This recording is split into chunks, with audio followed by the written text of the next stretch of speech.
Selamat pagi anak-anak ibu sekalian. Baik, kita hari ini masuk ke pertemuan yang kedua.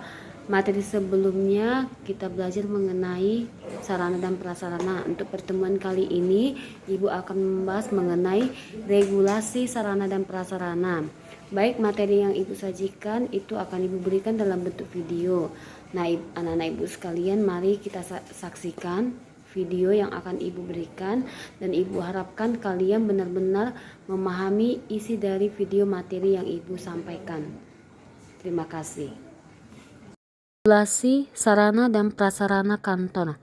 Regulasi itu merupakan suatu peraturan yang dibuat untuk membantu mengendalikan suatu kelompok, lembaga atau organisasi dan masyarakat dengan aturan tertentu demi mencapai tujuan tertentu dalam kehidupan bersama, bermasyarakat dan bernegara. Tujuan dibuatnya regulasi atau aturan adalah untuk mengendalikan manusia atau masyarakat dengan batasan-batasan tertentu. Regulasi ini diberlakukan pada berbagai lembaga masyarakat, baik untuk keperluan masyarakat umum maupun untuk bisnis.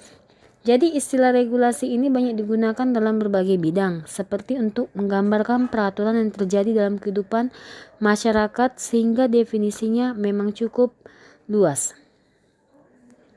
Nah, dalam pertemuan kali ini di sini kita akan membahas mengenai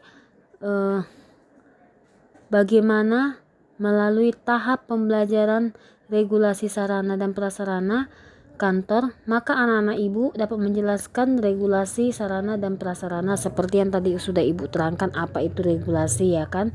Yang kedua, kita dapat melakukan identifikasi regulasi sarana dan prasarana sesuai dengan tuntutan pekerjaan dengan benar. Nah, secara umum tipe kegiatan regulasi dan metode kontrolnya cenderung bervariasi. Beberapa istilah dapat diidentifikasi antara lain sebagai berikut. Yang pertama, menurut undang-undang legislation merupakan pendekatan paling umum bagi isu-isu keamanan. Yang kedua, pengaturan monopoli. Monopoli menciptakan biaya yang lebih tinggi daripada industri kompetitif, sehingga kepentingan konsumen perlu dilindungi.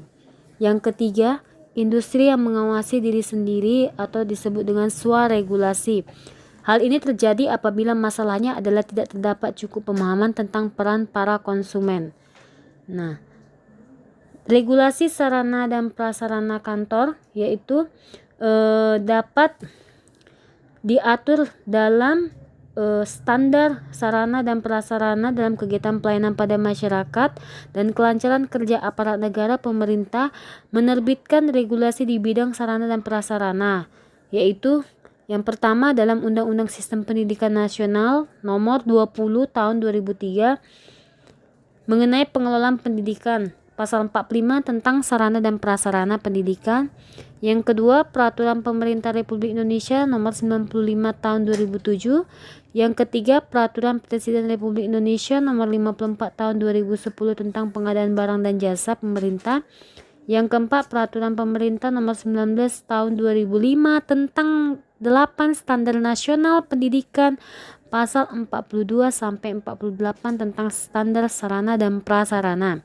Yang kelima, Peraturan Menteri Dalam Negeri Nomor 7 Tahun 2006 tentang standarisasi sarana dan prasarana kerja pemerintah daerah.